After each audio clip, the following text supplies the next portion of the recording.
Bab tentang saf-saf di antara tiang-tiang.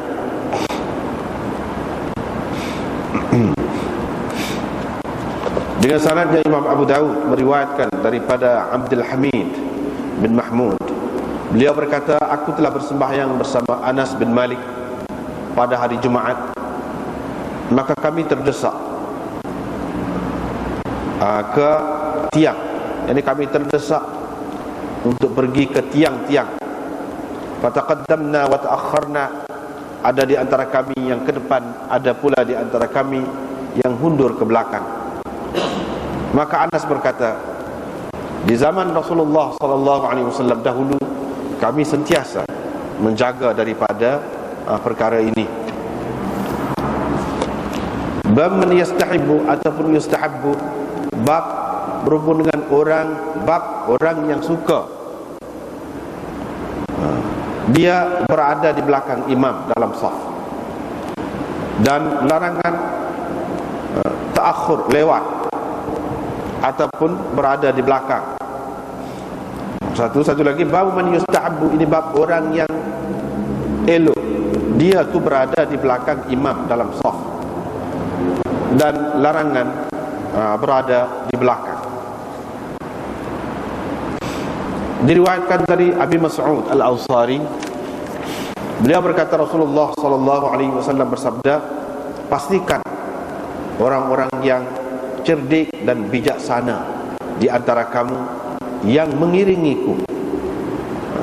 Kemudian begitulah seterusnya hingga ke belakang. Thumma alladhina yalunahum, kemudian yakni pada saf berikutnya hendaklah berada orang-orang yang kurang daripada orang yang berada dalam saf yang pertama. Kemudian dalam saf yang ketiga hendaklah berada orang-orang yang kurang lagi daripada golongan ataupun orang-orang yang berada dalam saf yang kedua. Begitulah seterusnya. Itu makna thummal ladzina yalunahum, thummal ladzina yalunahum. Dengan sanadnya Imam Abu Dawud meriwayatkan daripada Alqamah, daripada Abdullah, dari Nabi sallallahu alaihi wasallam, seperti itu juga lafaz hadisnya. Cuma perawi ini menambah wazada, ini Abdullah dalam sanad ini, wala takhtalifu, jangan kamu berselisih, yakni tidak sama dalam saf itu. Fatakhtalifa qulubukum, nanti berbeza-beza pula, tidak sama pula hati-hati kamu. Wa iyyakum wahai syatil aswaq, dan elakkan diri kamu daripada melakukan hingar-bangar seperti di pasar. Dengan sanadnya Imam Abu Dawud meriwayatkan daripada Aisyah, beliau berkata, Rasulullah sallallahu alaihi wasallam bersabda, sesungguhnya Allah dan para malaikat yusalluna, berselawat. Jadi Allah berselawat memberi rahmat, merahmati. Malaikat berselawat maknanya mendoakan kebaikan untuk orang-orang yang berada dalam saf di sebelah kanan, dalam saf-saf di sebelah kanan. Bab maqamis sibyan min as-saf, ini bab kedudukan kanak-kanak di dalam saf.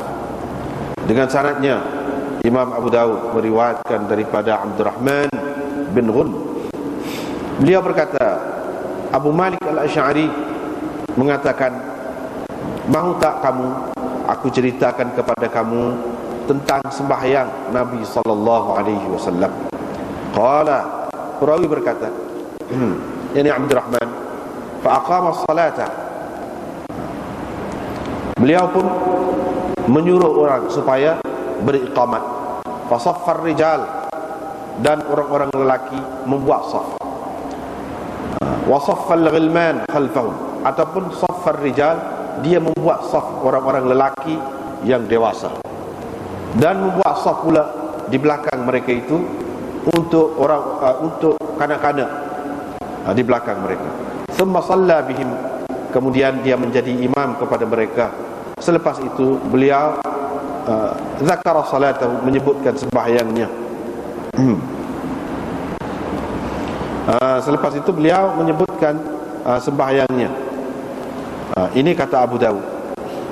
Ini Abu Malik menyebutkan tentang sembahyangnya. Thumma qala, kemudian dia berkata, hakadha salatun, beginilah sembahyang. Abdul A'la, yakni perawi ini, berkata, la ahsabu illa qal, aku rasa dia ada berkata, ummati, yakni selepas salat itu, ini beginilah sembahyang umatku. Nabi SAW ada kata begitu. Bab saffin nisa wa karahat at-ta'akhur 'an as-saff al-awwal. Ini bab saf perempuan dan larangan ataupun tidak elok berada di belakang daripada saf yang pertama. Diriwayatkan daripada Abi Hurairah, beliau berkata, Rasulullah sallallahu alaihi wasallam bersabda, sebaik-baik saf lelaki ialah yang awal daripadanya, dan seburuk-buruknya ialah yang akhir, yang terakhir, yang di belakang. Dan sebaik-baik saf orang-orang perempuan itu ialah yang terakhir, yang di belakang. Wa syarruha awwaluha, dan seburuk-buruknya ialah yang awal, yang berada di depan, yang di depan sekali. Diriwayatkan daripada Aisyah, beliau berkata, Rasulullah sallallahu alaihi wasallam bersabda,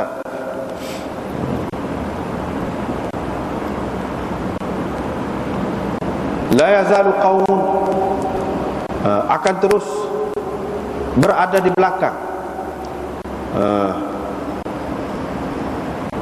sesuatu golongan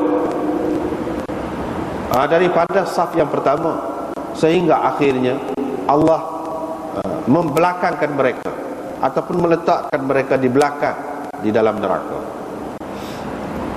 Diriwayatkan daripada Abi Sa'id Al-Khudri bahawa Rasulullah sallallahu alaihi wasallam pernah melihat kelewatan pada sahabat-sahabatnya.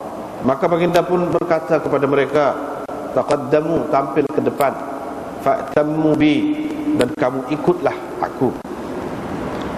Jadi ikutlah aku sebagai imam.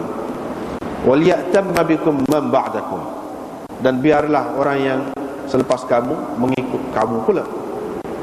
Wala yazalu qaumun,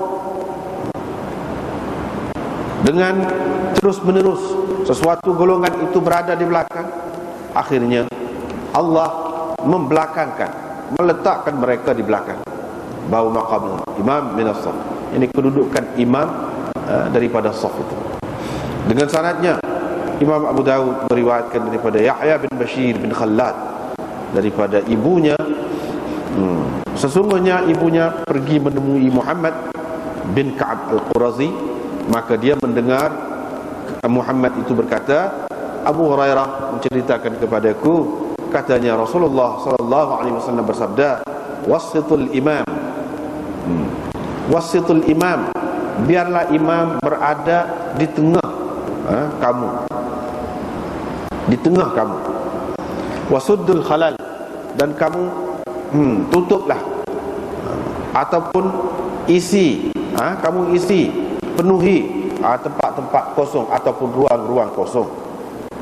Babur rajul yusalli wahdahu khalfas saf, ini bab orang bersembahyang seorang diri di belakang saf.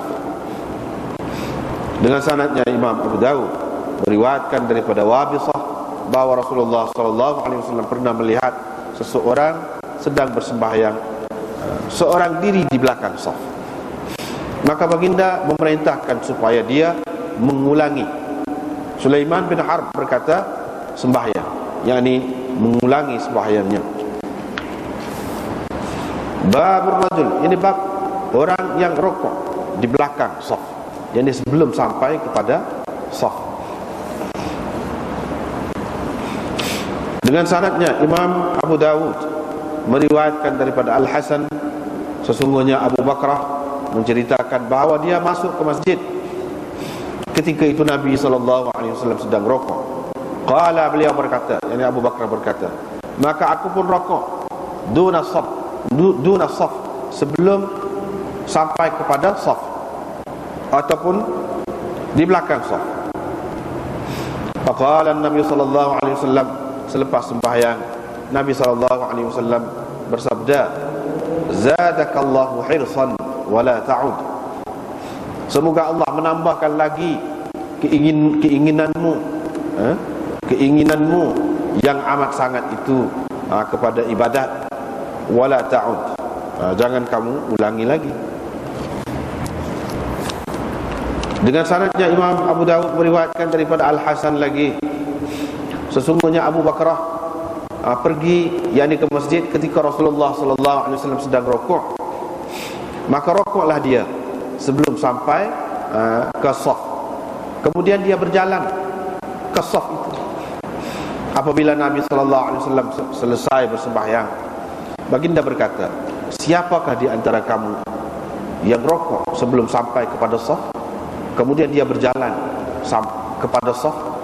Abu Bakrah pun berkata, saya. Nabi SAW terus bersabda, zadakallahu hirsan wala ta'ud. Semoga Allah menambahkan lagi kegemaran ataupun keinginanmu untuk ibadat itu. Wala ta'ud, tetapi jangan kamu ulangi lagi. Jangan kamu ulangi lagi. Itulah beberapa bab malam ni kita baca berkenaan dengan semaya lagi ni. Semaya lagi. Bab mula-mulanya berkenaan dengan buat saf di antara tiang-tiang.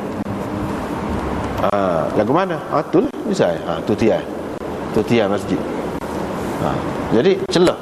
Celah antara saf, antara tiang dengan dinding tu buat saf. Itu alik tu. Misalnya kita kata ataupun setengah-setengah masjid tu banyak tiang. Banyak tiang. Ada tengah macam-macam lah. Jadi duduk antara tiang tu macam mana kedudukannya, boleh ke tidak buat saf. Kalau kita perhati kepada hadis ini, maka kita dapati Anas mengatakan bahawa kami sentiasa jaga supaya tidak berlaku perkara seperti ini di zaman Nabi SAW. Maknanya kami tak sila duduk antara saf-saf tu, antara tiang-tiang tu buat safnya. Tak sih lagu tu. Sebab tak molek lah. Sebab tak molek. Begitu. Walau bagaimanapun Imam Abu Dawud nak mari ni dia sebagai isyarat lah. Mana ada khilaf dalam perkara ni. Ada khilaf dalam perkara ni. Walau bagaimanapun Imam Abu Dawud, oleh kerana dia ni banyak pendapat dia serupa dengan Imam Ahmad, maka dia kata tak boleh. Dia nak mari hak ni saja. Dia tak mari hak lain. Dia tak mari hak lain. Ataupun hak lain yang ada tu dia pakai untuk semaya seorang ataupun untuk imam. Tak apa. Tapi kalau buat sah makmum, dia tarjihkan hadis ini sehingga dia tak mari hadis hak lain tu. Hak Nabi sallallahu alaihi wasallam semaya dalam Kaabah tu antara dua tiang tu, padahal tu ada dalam Bukhari ke apa ada. Dia tak mari hak tu. Sebab apa? Sebab hak tu Nabi sallallahu alaihi wasallam tidak semaya Jumaat. Tidak semaya Jumaat, bahkan khilaf lagi tu di antara sahabat pun. Nabi ada semaya atau tidak dalam Kaabah tu. Kalau kata semaya pun dia semaya sendiri, ataupun kalau semaya Jumaat, kalau kita tiba sebagai semaya Jumaat, dia jadi tu imam. Jadi hak ni kita duk cerita sekarang ini pasal makmum. Tak ada kena-mengena.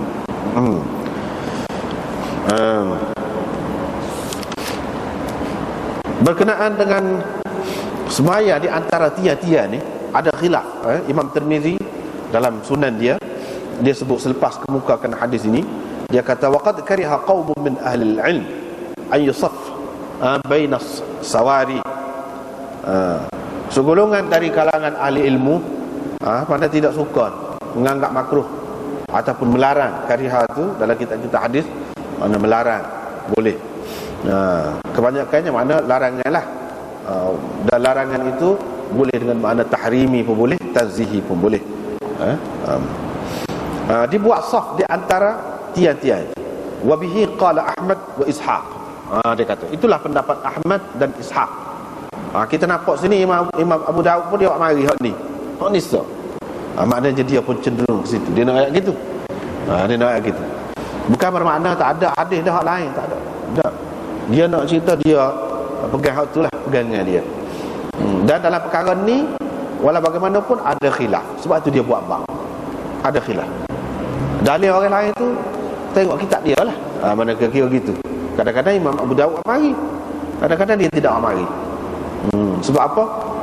Ketika dia tidak mari itu kita boleh faham di antaranya maksud dia tu ialah dia lebih menterjihkan hak ni. Sebab tu dia tak mari hak lain. Tetapi kata Imam Tirmizi, sekumpulan ahli ilmu yang lain mengatakan boleh. Di antara yang mengatakan makruh ataupun larang ni ialah An-Nakhai. Sa'id bin Mansur dalam sunannya meriwayatkan larangan juga daripada membuat saf di antara tiang-tiang ini. Ada juga dinukilkan daripada Ibnu Mas'ud, Ibnu Abbas, Hudzaifah dan Hudzaifah. Ini sahabat-sahabat yang larang.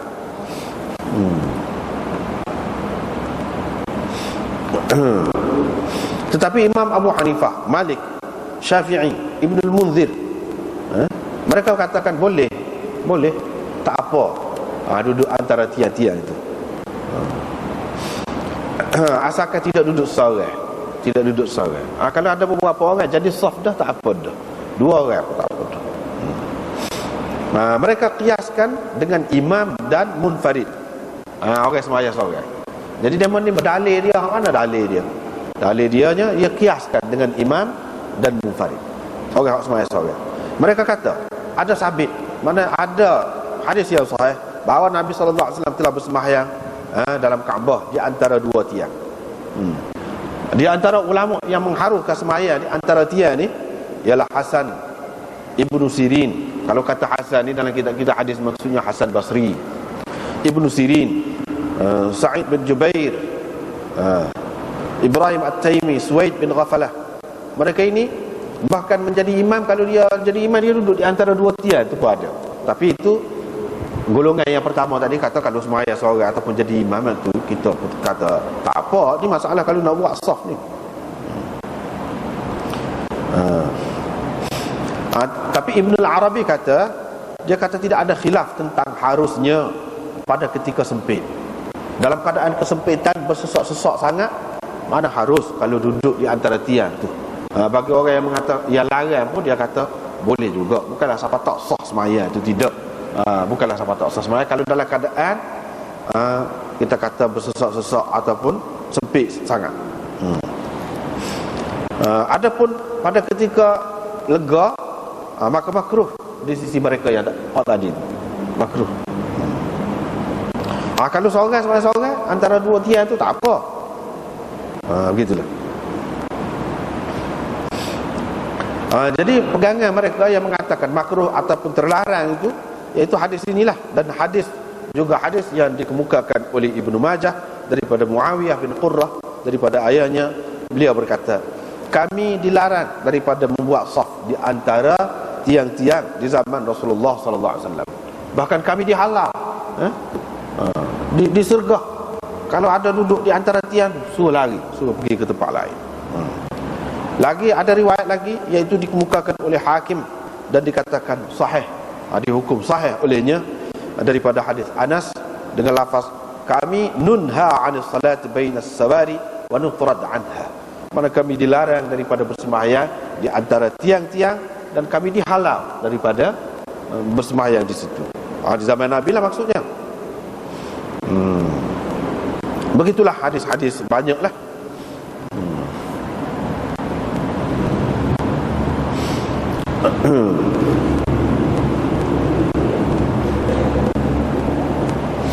Walau bagaimanapun ada khilaf lah. Ada khilaf. Jadi apa yang jadi larang tu antara 2 tiang tu, sembahyang antara 2 tiang tu apa yang jadi larang. Kalau kita tengok dalam kitab ni, dalam Hasyiyah di bawah Badrul Majhud ini ada Hasyiyah bawah lagi. Dia kata satu sebabnya, iaitu kerana terputus saf itu tidak bersambung dengan kita bersembahyang di antara tiang itu, jadi tidak bersambung saf. Itu tak boleh. Padahal dia kira satu saf pun putus, kira-kira tak bersambung, tak boleh dalam lagu tu. Lebih baik lagi mana kalau sembahyang di belakang tiang tu, jadi buat saf yang panjang tu tidak putus. Itu lebih molek. Itu yang pertama. Yang kedua, ada juga yang berpendapat, mereka kata sebab tempat tu antara dua tiang tu tempat ruang untuk jin Islam sembahyang. Ruang untuk jin Islam sembahyang. Itu pendapat yang kedua. Pendapat yang ketiga, dia kata sebab tempat tu ruang tu tempat orang letak kasut selipar. Cuma jadi kita duduk situ tak ada ruang lah untuk orang nak letak kasut selipar. Itu yang ketiga. Yang keempat, boleh jadi tiang di setengah-setengah masjid tu kedudukan dia tidak sama. Tidak sama. Kalau sama boleh kira sama. Kalau tidak sama, macam mana? Dia jadi bercelaru. Itu sebab yang tidak dibenarkan itu. Tidak dibenarkan tu sebab-sebab tadilah boleh jadi belaka. Jadi adakah khusus dengan tiang saja? Khusus dengan tiang saja kan? Setengah-setengah masjid tu dia letak kipah tengah. Apa tu lah ke mana? Putus juga tu kira saf tu. Supaya sebab maksud asalnya tak sini putus. Jadi kalau letak kipah duduk antara kipah tu, dia jadi putus supaya dengan tiang jugalah. Mana tak molek juga. Hak semoleknya tinggal. Apalagi apabila kipas ni kan dia ada wayar dia tu. Boleh jadi kalau ramai-ramainya salah wayar tu pecah korang kau. Bahaya juga. Kalau kita sama sekarang duduk rapat-rapat pula, boleh jadi mati tu. Sosok. Jadi hak semoleknya tinggal. Itu sebab dia ada maksud-maksud macam itulah. Ya Nabi SAW suruh tinggal tu kalau sekiranya ada benda-benda yang memisahkan saf tu. Sebab ada kemungkinan itu. Jadi hak semoleknya kita tinggal selalu ruang tu. Buat saf di belakang.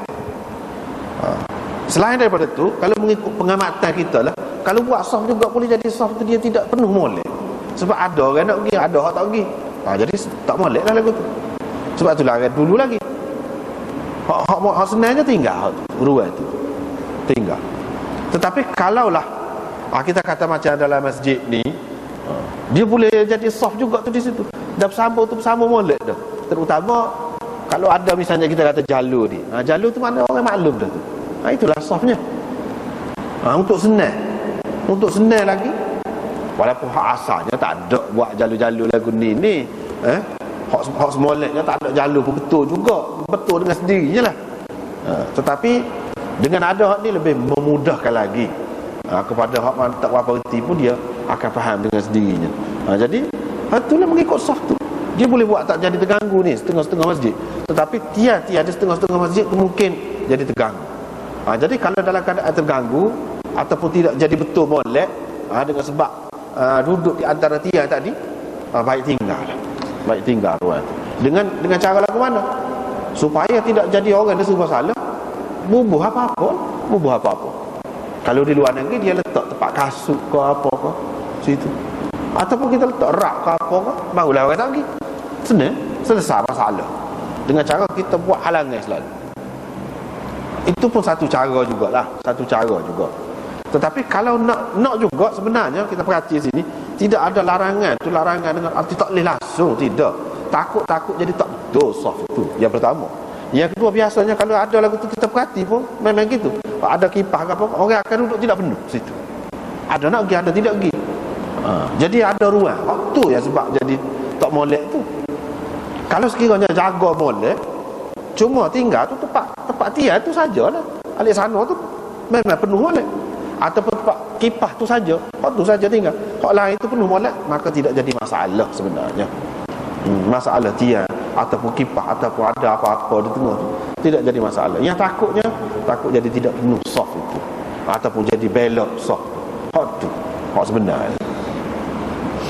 Ada pun hak kata tempat jin ke apa itu tidaklah suatu yang jelas tu waktu tu. Tidaklah suatu yang jelas.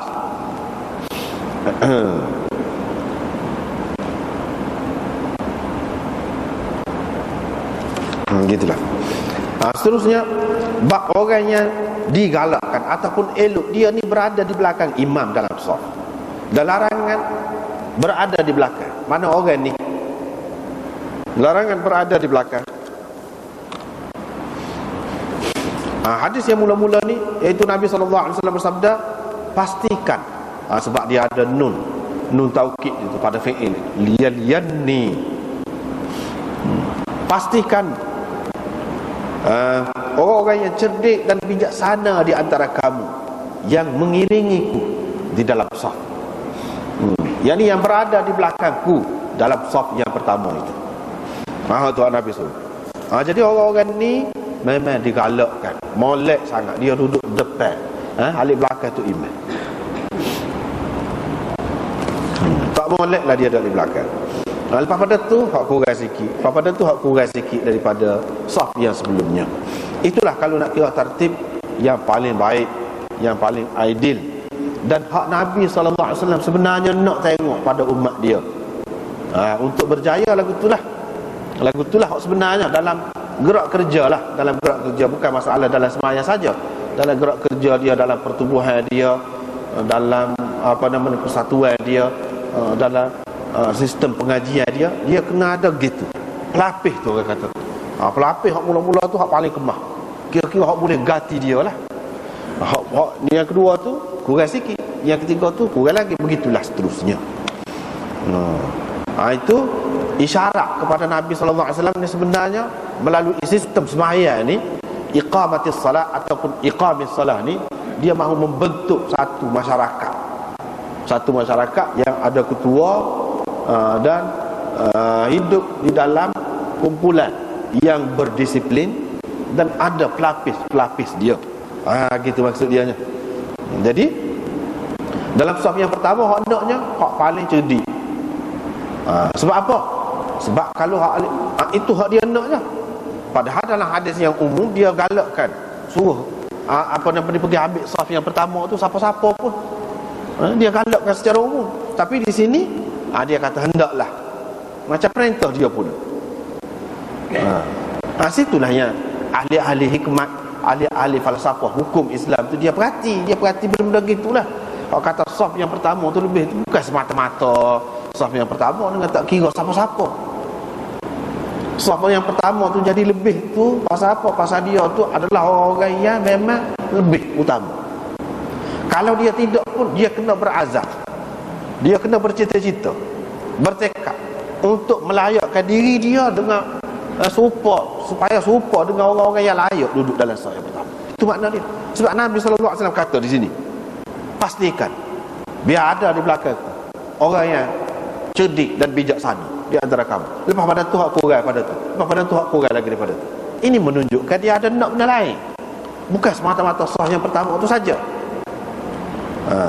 Sebabnya hak duduk di belakang dia tu kalau tidak pandai, katakanlah berlaku apa-apa kepada dia, bukan kepada dia sajalah, kepada imam-imam lain pun lagu tu juga. Kemudian kalau lah berlaku apa-apa, misalnya dia batal sembahyang ke apa, lagu mana? Siapa dia nak ganti kalau tak pandai? Boleh jadi duduk senyap situ, tidak ganti tu imam. Sedangkan tu imam tu boleh ganti, tu imam tu perlu diganti. Begitu. Di sini kita nampaklah maksud Nabi SAW sebenarnya. Dan begitulah dalam sistem pertubuhan, sistem gapo-gapo pun dia kena ada lagu tu. Persiapan orang selepas dia kena kuat. Lepas pada tu kalau nak kurang pun tak apalah. Sebab apa? Sebab kalau dia mati, hak kuat ni dia akan bimbing lagi hak bawah.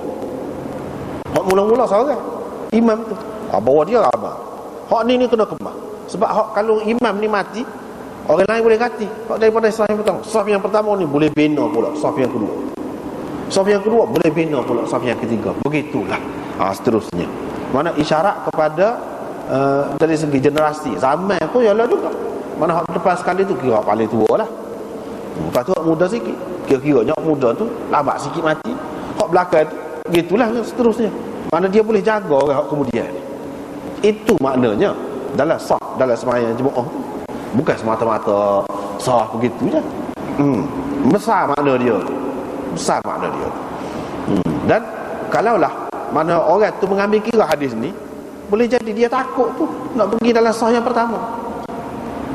Dia takut. Sebab itulah di zaman Nabi SAW, hak duduk selepas Nabi tu di belakang dia tu Sayyidina Abu Bakar, Sayyidina Umar, besar-besar. Tak berani. Bukan kerana ketentuan tempat tu khusus untuk dia, tak ada ketentuan begitu. Tapi dia faham lah daripada kehendak Nabi SAW. Dia faham sendiri. Jadi kalau nak pun duduk alik lain. Walau bagaimanapun hak maksud asal agamanya bukanlah mana nak larang kata khusus saf yang pertama ni untuk orang-orang besar, tak ada khusus lagu tu. Tetapi maksud dia tu kalau kita cuba faham, kita cuba selami, iaitu hendaknya orang-orang yang nak pergi duduk situ dia cuba melayakkan diri dia biar jadi serupa dengan orang yang layak duduk dalam saf yang pertama. Begitu. Barulah ada arti. Itulah cara tertib dari segi safnya. Lepas pada tu riwayat satu lagi serupa tu juga. Cuma dia ada tambahan. Wala takhtalifu, jangan kamu berselisih. Maknanya saf itu, dalam saf itu tak serupa kedudukannya. Fatakhtalifa qulubukum, nanti berselisih pula. Tak serupa pula hati kamu. Janganlah gitu. Mana disiplin itu penting, hak zahir ni. Sebab dia akan membentuk hak dalam tu. Gitu. Jadi dalam sembahyang, terutamanya dalam sembahyang yang mengikat kita semua dengan Allah Subhanahu Wa Taala. Jadi Allah Subhanahu Wa Taala duduk perhati kita, duduk pertemukan hati kita pada ketika tu. Pada ketika lain tidak serupa tu. Pada ketika lain tak serupa tu. Pada ketika sembahyang itulah paling utama sekali bagi kita orang Islam. Pada ketika buat perbarisan jadi askar ke apa, itu pun penting. Memang ada kesan dia kepada pasukan kita panggil yang beruniform tu memang penting. Tetapi kepada orang Islam seluruhnya tidak sepenting hak ni. Hak ni lebih penting lagi. Sebab apa? Allah Subhanahu Wa Taala dia ada di situ. Ambil kira di situ. Kita kena ambil kira hak tu. Iaitu Allah Subhanahu Wa Taala akan menyatukan hati kita. Dengan sebab itulah seperti minggu baru ni kita sudah jumpa ada hadis-hadis dia tak bui, tak sama bahu, tak sama kaki ke apa tu, kena sama. Wa iyyakum wa aisyatil aswaq, elakkan daripada hingar-bangar seperti di pasar. Jadi duduk di masjid jangan bising, supaya di kedai, supaya di pekan, janganlah gitu. Itu. Ini ada duduk dalam masjid ataupun duduk dalam jemaah. Tentu sekali lah ingat-bangar ni, bising ni bukan pada masa sembahyang. Sebab pada masa sembahyang tu tak ada lah nak kecek. Pada masa lain pun ini termasuk dalam adab masjid. Larangan daripada buat bising seperti di pasar. Mana kalau bising di pasar tu munasabah juga tempat dia, tempat memang orang duduk tawar menawar, kita kata barang-barang. Tapi dalam masjid tidak sesuai.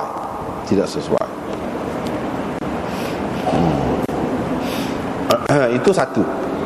Yang kedua, maknanya jangan kamu buat ingat-bangar seperti di pasar ini. Walaupun buat benda tu benda yang molek sekalipun, jangan bising. Sebab apa? Yang lebih ditekankan di dalam masjid untuk orang sembahyang itu iaitu sukun dan tenang, khusyuk. Nak dapat khusyuk tu apabila dia tenang. Dengan sebab itu kalau mengaji Quran pun dia ulama larang baca derah kalau dalam masjid. Kalau ada orang duduk sembahyang, kalau tak ada tu lain lah. Kalau ada, begitu juga zikir, misalnya zikir lain pun serupa juga. Mana tak boleh, ulama larang. Pasal apa? Pasal yang dikehendaki dalam masjid tu tenang. Terutamanya hak nombor satu sekali di masjid untuk orang sembahyang, itu tempat orang sembahyang hak nombor satu sekali. Walaupun boleh juga untuk benda lain pun, untuk baca kitab, untuk baca Quran pun boleh juga. Tetapi hak utama sekali dalam masjid iaitu sembahyang. Jadi kita kena jagalah hak utama. Jadi sehingga walaupun Quran tu molek, kita kata kita tak boleh baca Quran dalam keadaan ada orang sembahyang, tak boleh. Itu termasuk dalam aisyatul aswaq juga mengikut setengah-setengah ulama. Yang ketiganya, jangan kamu bercampur bau dengan tidak berketentuan seperti di pasar. Makna aisyatul aswaq ni la takunu mukhtalitin ikhtilat ahli al-aswaq fala yatamayyazu ashabul ahlab wal uqul an ghairihim wala yatamayyazu al-inath was-sibyan an ghairihim fi at-taqaddum wat-ta'akhur. Dalam kitab ni pun ada sebut, dalam kitab ni ada sebut jangan bercampur bau tak tentu hala Jangan. Biar tahu, biar ada disiplin. Jangan tino jatah ikut suruh nak duduk mana-mana. Tak boleh. Supaya kedah. Tak tahu dulu kemudian tak apa kalau kedah. Tapi kalau dalam masjid, terutamanya dalam sembahyang, saf tak, maka tak boleh. Dia kena ada tertib dia. Itu satu. Yang kedua, budak-budak dengan orang tua kena ada juga. Jangan sebab kedah tak ada tu. Budak ke siapa, kau siapa dia pergi dululah. Kita kata. Tapi kalau dalam masjid, dalam sembahyang buat saf ni, kena utamakan orang tua-tua dulu duduk depan tu. Budak-budak belakang. Perempuan belakang lagi. Begitulah dari segi tertibnya. Hak ni, hak mana hak ni lebih sesuai, paling sesuai lah dalam bab kita ni, hak kita duk baca ni. Yang keempatnya, makna dia, jagalah diri kamu daripada sibuk berada di pasar. Ketika orang nak semayang, jangan lagu tu. Jangan. Ketika kamu duduk kedai misalnya, orang bank, cepat-cepatlah pergi ke masjid. Barulah kamu dapat duduk di belakang aku. Mana dapat saf yang pertama tu. Kalau duduk sibuk lagi cara ke berniaga ke apa tu, maka kamu tidak akan mendapat saf yang pertama yang mempunyai kelebihan besar tu. Tak ada. Kamu tak akan dapat tu. Itu makna iyyakum wa haisyatil aswaq. Jauhilah, elakkan diri kamu daripada hingar-bangar di pasar. Hingar-bangar pasar tu pada ketika orang bayar, orang nak semayang tu, jangan duduk sibuk lagi. Tinggalkan. Jual beli ke apa semua tu. Itu makna je. Boleh jadi belaka lah di sini. Maksud dia tu boleh termasuk belaka. Seterusnya, riwayat daripada Aisyah, dia kata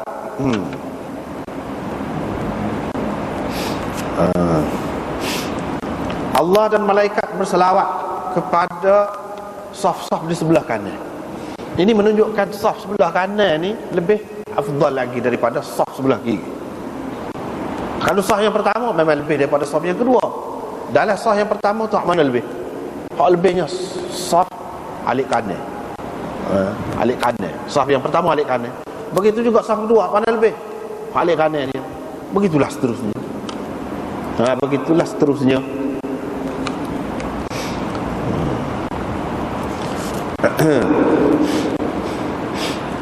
Lepas pada tu, hak sama betul dengan Tok Iman tu, hak tu tentulah lebih. Kita kata sama betul dengan Tok Iman. Sebab apa? Kalau Tok Iman tu jadi apa-apa, dia terus boleh duduk naik ke tempat Tok Iman tu. Hak tu tentulah lebih. Jadi hak dia duduk betul di belakang Tok Iman, lepas tu hak lain tu alik kanan lah. Mana hak duduk sama betul dengan Tok Iman tu, memang hak tu paling penting, paling lebih. Duduk di belakang Tok Iman betul-betul. Mana kira-kira dia akan jadi ganti Tok Iman sekiranya berlaku apa-apa. Hak tu paling lebih. Selepas tu kan alik kanan lah. Jadi setengah ulama kata apa balik kanan ni lebih. Setengah dia kata sebab Nabi SAW nya biasanya kalau dia lepas sembahyang dia paling alik kanan. Dia paling alik kanan. Jadi sahabat-sahabat duduk alik kanan tu boleh tengok muka dia. Boleh tengok muka dia. Tengok muka dia tu ada kelebihan ada. Yang keduanya, memanglah sama-sama pun dalam Islam ni kan dia ajar kanan ni kan lebih. Hak kanan, alik kanan tu lebih daripada alik kiri. Walaupun saf pertama tu memang lebih, alik kiri pun lebih lagi daripada saf yang kedua tu. Tetapi kalau nak nisbah sama saf yang pertama, maka hak kanan lebih alik kiri, lebih daripada alik kiri. Memang ajaran agama tetap perkara lain pun hak kanan tu lebih daripada kiri. Jadi ini nak menunjukkan kanan tu lebih lah. Dan hak ni rupanya, pada kalau kita perhati dalam dunia ni, mana-mana pun dia anggap hak kanan ni lebih. Alahkah hak molek, dia kata blok kanan, blok kiri, pasukan kanan ataupun kumpulan kanan. Hak kanan ni dia anggap hak lebih baik, hak sederhana, hak baik. Hak kiri ni dia anggap jenis radikal ke apa ke macam-macam. Itu pandangan dunia hak ramai ni pula tu. Mana hal kanan tu dia anggap lebih. Itu yang kedua. Yang ketiganya, memang hak kanan ni kalau nak kira lebih kuat. Kalau nak kira dalam dunia ni, mana ramai orang guna tangan kanan tangan kiri. Ramai hal kanan. Kau semula jadi hak asal lagi. Saya buat.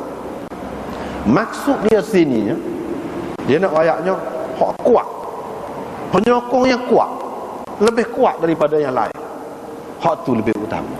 Sebab alik kanan ni, kalau tangan kanan ni lebih kuat, maknanya isyarat kepada alik kanan ni sepatutnya dia lebih kuat daripada hak lain-lain lagi dalam memperjuangkan Islam, mempertahankan Islam. Itu makna dia. Sebab tu jadi lebih, sebab kekuatan duduk di situ. Tapi kalau kanan saja tak kuat, tak ada makna juga. Hak maksud dia sebenar isyarat kepada apa? Isyarat kepada kekuatan lah. Tangan kanan lebih kuat daripada tangan kiri. Tiba-tiba kalau tangan kanan ni tak kuat, tak pernah sabar lah, tak sesuai lah. Tak sesuai. Hak dia nak je gitu.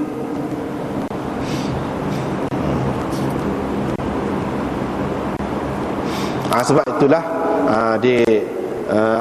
rahmati Allah dan didoa oleh mereka kebaikan untuk orang yang duduk sebelah kanan ni.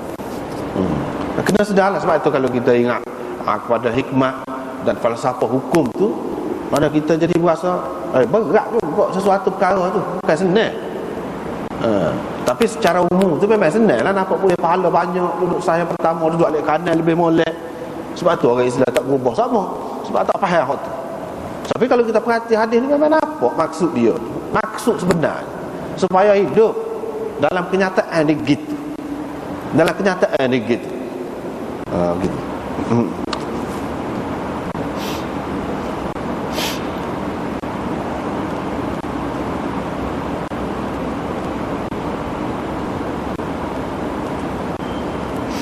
Ini galakkan supaya duduk sebelah kanan, supaya berada di tempat yang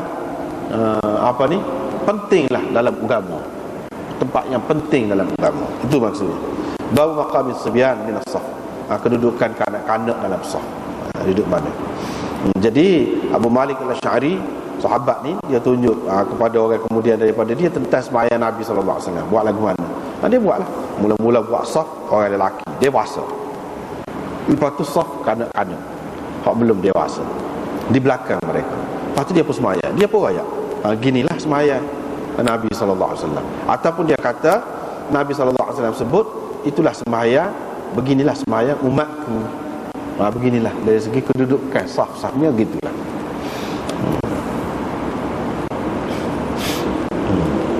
Tetapi apakah makna kalau budak duduk dalam saf hak depan, siapa tak sah sembahyang? Tidak siapa gitu, sah juga. Cuma tak molek lah. Tidak sebagaimana yang dikehendaki hak asal, tidak ideal lah. Kita kata tidak ideal. Hak idealnya lagu ni lah tertib.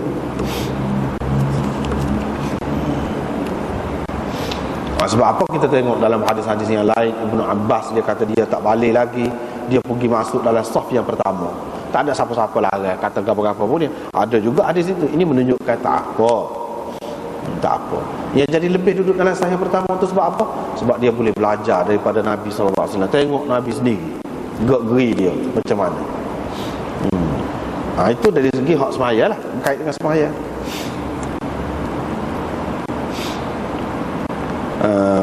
Ini bab saf perempuan pula dan larangan lewat ataupun berada di belakang daripada saf yang pertama. Saf perempuan, larangan berada di belakang daripada saf yang pertama. Mana tak molek lah, tak molek. Terutama hak-hak berkaitan hadis ni berkenaan dengan zaman dia. Zaman Nabi sallallahu alaihi wasallam tu tak ada dinding, tak ada gapo, orang perempuan duduk di belakang. Duduk di belakang. Tak ada dinding, tak ada skrin, tak ada gapo lah kita kata.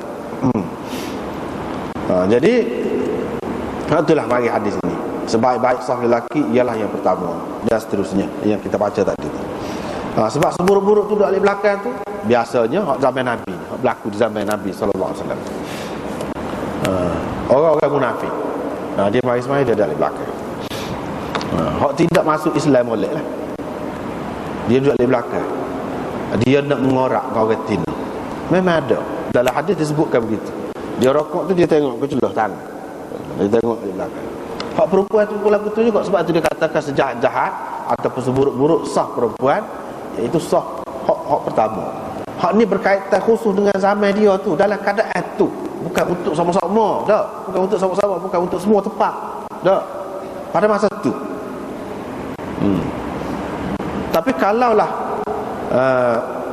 kita kata ada screen, ada pengadai lah di antara lelaki dan perempuan, maka sebaik-baik saf perempuan ialah yang pertama bagi pokok dia tu lah. Bukan hak sebaik-baiknya duduk di belakang. Tidak lagu tu. Mana biar budak-budak kecil dulu duduk depan saf pertama dia. Tidak lagu. Hak ni khusus dengan suasana masjid Nabi SAW di zaman dia. Adalah ketikanya begini Nabi SAW kata. Dari segi kedudukan saf tu memanglah saf yang pertama lebih daripada yang kedua dan begitulah seterusnya. Jadi hak terakhir sekali tu memanglah hak tak molek lah, nak banding dengan hak depan sekali. Itu dari segi hak asal dia, kedudukan saf tu. Hak di sini maksud Nabi SAW bukan hak tu saja, iaitu ada perkara lain lagi, perbuatan lain lagi, perangai lain lagi. Hak duduk pada saf yang akhir tu, hak tu lah lebih-lebih lagi. Dia kata tak molek tu.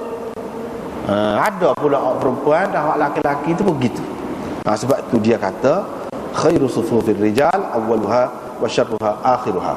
Ini bukan bermakna kalau kita nak buat saf perempuan sekarang ni setelah dia misalnya kita kata masjid ni, bagi orang perempuan tu suku. Jadi adakah sebaik-baik saf perempuan tu halik belakang? Hak tua-tua tu duduk halik belakang, tak timbul dalam masalah tu. Sebaik-baik untuk perempuan support dengan lelaki juga lah, itu saf awal lah. Untuk perempuan pun hak ni dia khusus dengan suasana dia, bukan untuk semua tempat, semua keadaan, tidak. Dengan sebab itulah dulu orang kita ni dalam mazhab Syafi'i dia faham, dalam kitab-kitab Syafi'i dia ada sebut buat sah orang Tino ni disupa dengan orang lelaki juga, cuma dihadang oleh sesuatu lah, oleh dinding kau dia buat macam skrin kau alik sana tu, mana sah pertama lelaki dan juga sah pertama bagi perempuan. Mana orang perempuan pun dapat sah pertama supaya lelaki juga di belakang imam. Dia kata hak tu hak boleh. Sebab apa? Hadis ni tidak maksud kata nak suruh orang perempuan duduk di belakang. Kalau kita nak pakai zahir hadis ni dalam semua keadaan, hak paling molek je duduk di belakang. Hak tua-tua perempuan tu molek duduk di belakang, biar budak-budak duduk depan. Adakah gitu? Tak. Kalau kita pakai orang perempuan duduk di belakang pun tetap dalam keadaan tidak ada fitnah seperti yang hak maksud hadis ini, maka saf perempuan yang mula-mula sekali tu hak itulah yang terbaik, bukan saf di belakang. Hadis ini zahir dia tidak dimaksudkan untuk semua keadaan, tidak. Dengan sebab itulah ulama-ulama dalam fiqh Syafi'i dia kata molek juga duduk tepi tu orang perempuan, mana sekiranya ada penghadang. Dulu duduk amal lagu tu, tetapi setengah-setengah orang dia kata molek duduk di belakang, dia pegang dengan hadis-hadis ni lah. Sedangkan hadis ni tidak maksud zahir dia. Dari segi tu anak mana memang lebih setuju supaya hak dulu, hak dalam mazhab Syafi'i buat lagu tu, hak tu molek. Sebab apa? Hak tu dia lebih dekat sama dengan lelaki dari segi dapat sah pertama semua tu. Dan tidak ada fitnah. Kalau sekiranya di dinding itu, dipasang dinding, tak ada fitnah. Begitu juga kalau di belakang, kalau pasang dinding, hak ni khusus dengan keadaan tertentu ni. Kita tak boleh pakai untuk semua keadaan, tidak gitu. Tetapi dia berubah dalam masyarakat kita ni, berubah kepada hak ni pun tak apa juga. Memang hak ni lah hak asalnya. Kalau orang tanya, adakah di zaman Nabi SAW orang perempuan tu saf dia tu sama betul dengan Nabi, dengan saf yang pertama lelaki? Cuma diselang oleh dia ni? Tak ada, memang tak ada dalil. Cuma berdasarkan ijtihad saja ada hak tu. Hak tu lebih berdasarkan ijtihad. Berdasarkan hadis yang zahir memang duduk di belakang orang perempuan. Tetapi duduk di belakang tu kalau mengikut zahir hak ni, hak lebih molek ni hak paling belakang tu lah hak perempuan. Itu tidak dimaksudkan. So kata molek, paling molek duduk di belakang tu dalam keadaan tertentu. Dalam keadaan tertentu. Serupa dengan zaman Nabi SAW, orang perempuan keluar dulu, orang lelaki keluar kemudian. Jadi adakah kita sekarang ni kena orang perempuan keluar dulu walaupun pintu dia tu lain tu kelakak? Tak. Itu suasana masjid Nabi SAW. Sebab masjid tu, pintu dia tu tak banyak. Jadi Nabi SAW suruh sahabat-sahabat ni tunggu dulu. Nanti akan datang dalam Abu Daud pun kita akan jumpa.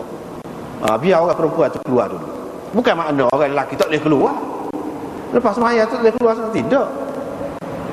Bukan bermakna Nabi SAW suruh duduk lelaki sekali dengan dia tu untuk sama-sama berzikir. Tak ada, tidak menunjukkan begitu. Dia nak suruh orang perempuan tu keluar dulu. Tapi kalau dalam keadaan suasana masjid tu, pintu dia suku, boleh keluar selalu orang lelaki. Orang lelaki keluar ke pintu dia, orang perempuan keluar ke pintu dia. Hadis tu tak ada kena-mengena. Hadis tu berkait dengan zaman dia, masjid dia. Dan begitu juga kalau masalah lain pun, kalau lagu tu keadaannya, maka hak semuanya biar orang perempuan keluar dulu. Tapi kalau sudah tersedia ada pintu, tak perlu tunggu orang perempuan nanti pergi orang perempuan tubik belakang dulu. Lepas tu bawa lelaki. Tak perlu lagu tu. Buat melambat saja. Buat melambat saja. Gitulah.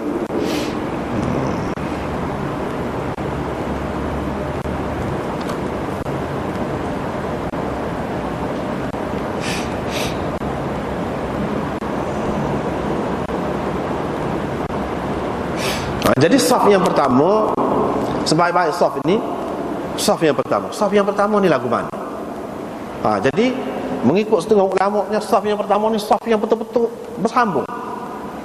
Kalau katakanlah pada saf yang pertama tu diselangi oleh benda lain, benda lain tu misalnya oleh tiang, itu tidak panggil saf yang pertama lagi. Mengikut setengah-setengah ulama, dia tidak panggil saf pertama. Saf yang pertama ni yang penuh. Tetapi mengikut setengah-setengah ulama, dia kata saf pertama ni alif belakang tu imam tu selalu lah, biar putus pun, putus dengan tiang misalnya, kita kata saf pertama dah tu orang panggil. Tetapi ulama yang pertama tadi dia kata tak boleh panggil saf yang pertama sebab tak sepenuh. Sebab Nabi larang kan sembahyang antara tiang ke apa tu. Jadi tak sebenar. Jadi tidak termasuk dalam sah pertama yang dimaksud sungguh, iaitu yang penuh, bersambung, tidak putus.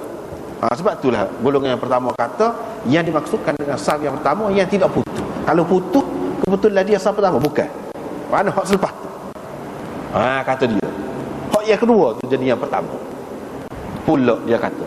Tetapi golongan yang kedua tadi, walaupun putus, hak lepas tu imam selalu, itulah yang dimaksudkan dengan saf yang pertama, walaupun putus.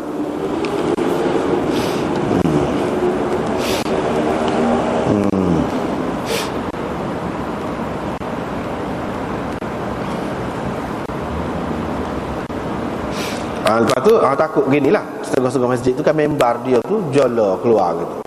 Jadi waktu tu imam duduk sini, sah pertama tu diselangi oleh membar, misalnya nak kira sah pertama ke tidak. Situ dia ada khilaf di antara ulama. Ada yang kata kalau putus oleh apa-apalah maka tidak dikira sah pertama. Tetapi hak moleknya kita kata kira sah pertama juga. Sah pertama ni alif belakang tu imam itulah. Itulah sah pertama lah, tak kira lah diselangi oleh apa-apa pun tak kira. Dan sah pertama tu sah pertama, walaupun orang tu mari lambat, dia mari lambat, tapi katakanlah dia ada peluang pergi sah pertama, dia kira dia dapat sah pertama juga.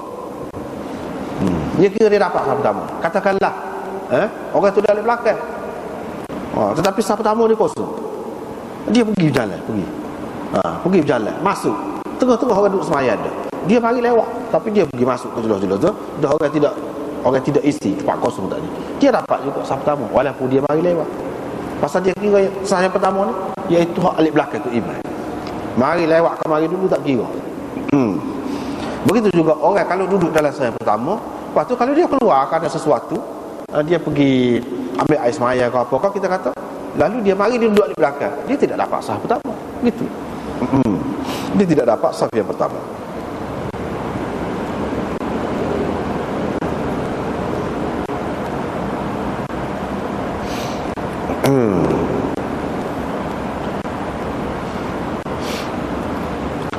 Begitu. Tetapi ada juga pendapat yang ganjil dalam kitab dia sebut qila tu mana tak kuat lah. Ada kata hak mari dulu, hak tu dalam sah pertama walaupun dia duduk di belakang. Tu pelik sikit. Hak tepatnya hak tadilah. Lepas tu riwayat daripada Aisyah, beliau berkata Rasulullah sallallahu alaihi wasallam bersabda, sesuatu kaum atau sesuatu kumpulan itu terus berada di belakang daripada saf yang pertama sehingga Allah Subhanahu Wa Taala membelakangkan mereka di dalam neraka, meletakkan mereka di dalam neraka. Apa makna ni? Apa kalau tidak duduk dalam saf yang pertama, duduk saf belakang sampai masuk neraka kau? Apa makna hadis ni?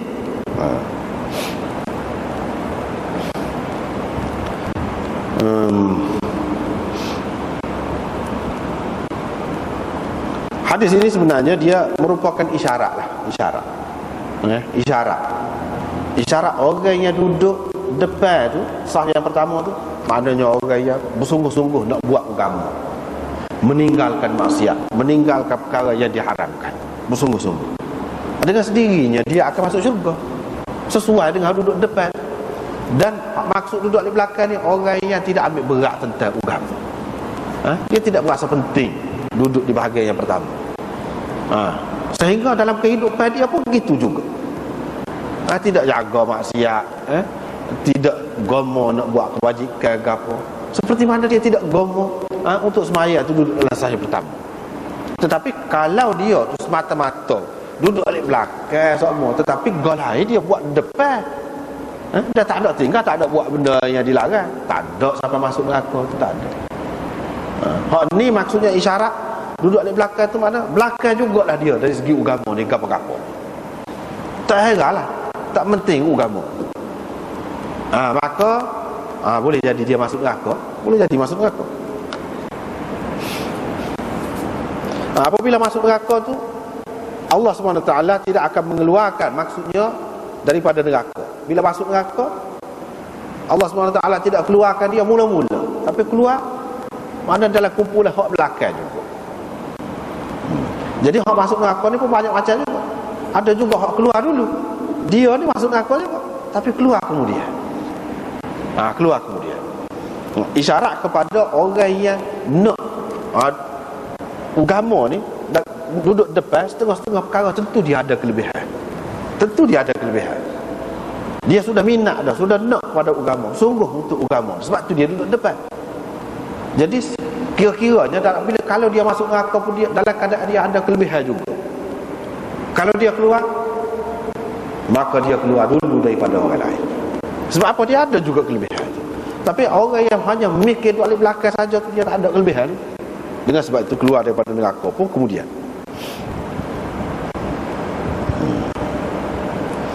Ataupun maksud di sini, Allah SWT melewatkan dia masuk dalam syurga, daripada orang-orang lain masuk ke dalam syurga, dengan masuk dia dalam neraka dulu. Itu makna yuakhiruhumullahu finnar. Mesti adalah tu kekurangan dia tu. Kira-kiranya gitu.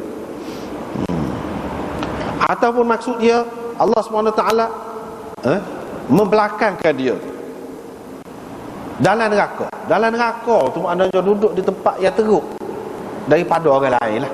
Orang lain, orang-orang mukmin lain yang masuk neraka, masuk juga, tapi tidak seteruk tu, dia lebih teruk lagi. Artinya di sini duduk dalam saf yang pertama itu ada kelebihan dia sendiri. Ada kelebihan dia sendiri. Kalau katakanlah masuk dalam neraka pun, dia dulu keluar. Allah SWT keluarkan dulu dia daripada orang lain. Mudah-mudahan gitulah. Apalagi kalau kita kaitkan dengan dia duduk saf yang pertama tu, bukan semata-mata begitu.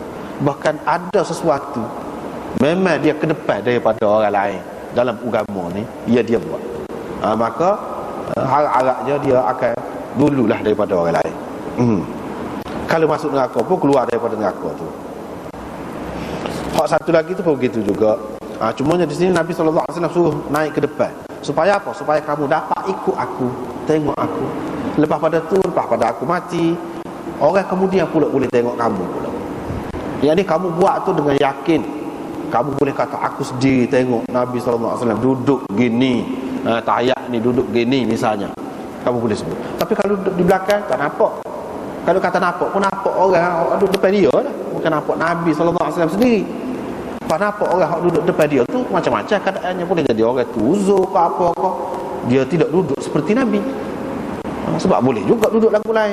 Kita duduk di belakang dia, kita tunggu dia, kita gamakkan Nabi buat gitu. Sebenarnya Nabi tidak gitu, depan lagi tu. Boleh jadi tidak tepat lah. Sebab itu Nabi SAW suruh duduk naik ke depan. ikut aku. Biar orang kemudian daripada kamu ikut kamu. Dan dengan cara duduk belakang semua ni, akhirnya Allah SWT duduk letak belakang juga. Yang ni orang yang tidak mahu maju ke depan ni, Allah SWT pun tidak akan memajukan dia. Tapi kalau kita menampakkan nak maju, Allah SWT akan memajukan kita. Gitulah maksud hadis ni. Kita sendiri itu kena menunjukkan kesungguhan. Ini bab kedudukan imam dalam saf tu. Kedudukan imam dalam saf. Nak duduk mana tu imam tu dalam saf tu? Nak duduk mana? Dalam hadis ini disebutkan, tapi hadis ini hadis dhaif. Hadis ini hadis dhaif.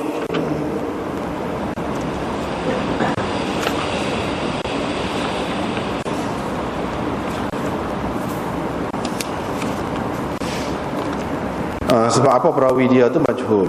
Perawi dia tu majhul di situ.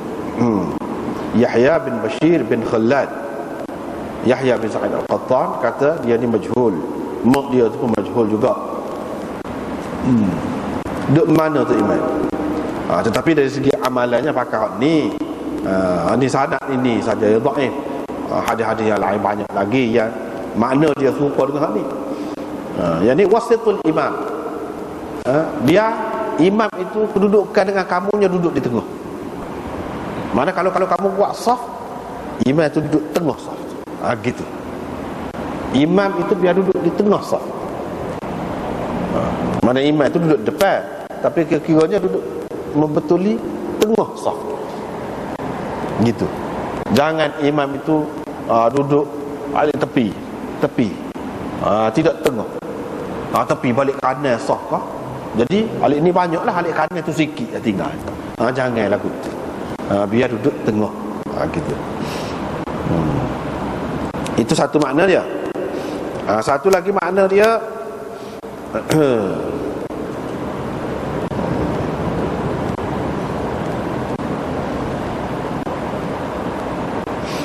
satu lagi makna dia wasitul imam. Ini carilah imam itu bagi kamu, iaitu orang yang paling baik di antara kamu. Itu makna wasit itu. Daripada wasat, maknanya yang terbaik, yang adil. Wa kadzalika ja'alnakum ummatan wasata. Wasat. Jadi wasit itu ni, mana pilihlah imam kepada kamu tu orang yang terbaik di antara kamu. Itu makna wasit itu. Jadikan imam kamu orang yang terbaik di antara kamu. Itu makna yang kedua. Bagi hal ini hadis ni. Yang ketiganya, ini perintah untuk imam perempuan. Sebab ada dalam hadis, banyak dalam hadis, isteri Nabi SAW, Ummu Salamah dan Aisyah, dia jadi tu imam, sama-sama dia tu imam duduk tengah. Ni pelik. Ada dalam hadis. Dan memang itu pun salah satu sunnah juga untuk orang perempuan. Jadi makmum duduk depan, tu imam duduk tengah. Tak apa lagu tu. Untuk perempuan, kalau sama-sama dia. Itu pun salah satu cara juga. Tapi cara biasanya, kalau untuk imam perempuan ni duduk depan jugalah, sepuluh lelaki lah kalau sama-sama dia pun. Tapi satu lagi cara, yang ni di antaranya berdasarkan hadis ini. Dan banyak lagi hadis yang lain. Sebelum pada ni pun kita sudah jumpa dah, iaitu Ummu Salamah dan Aisyah. Jadi Tok Imam dia duduk tengah. Jadi Tok Imam tu lindung, dikelilingi, dikepung oleh makmum dia. Begitu. Itu salah satu cara.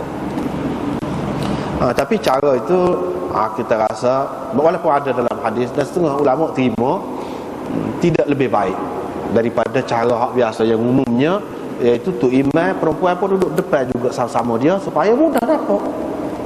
Kalau dia duduk tengah, nak nampak lagu mana? Kalau duduk depan, nak nampak lagu mana? Kira-kira berdasarkan sebutan itulah. Allahu Akbar, Allahu Akbar, Sami Allahu liman hamidah, misalnya dengan hak tu ialah. Tapi boleh mengelirukan juga, mungkin boleh mengelirukan. Tengok jauh-jauh, terutama kalau ramai. Maka kalau ramai, hak paling moleknya tak lagi lah. Dia kena tu imam tu, perempuan duduk depan tu, sesama dia tu. Wasuddul khalal, dan tutuplah, penuhilah ruang-ruang yang kosong di antara saf-saf itu. Mana jangan tinggalkan saf itu kosong. Jangan tinggal kosong. Kalau nampak kosong, pergi duduk di belakang tu, pergi. Terutamanya orang saf di belakang sikit je lah.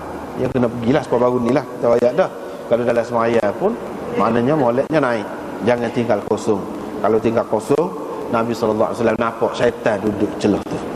Syaitan duduk celah tu, hak dia nampak ditunjukkan kepada dianya dalam rupa anak kambing yang berwarna hitam, kata dia, duduk celah.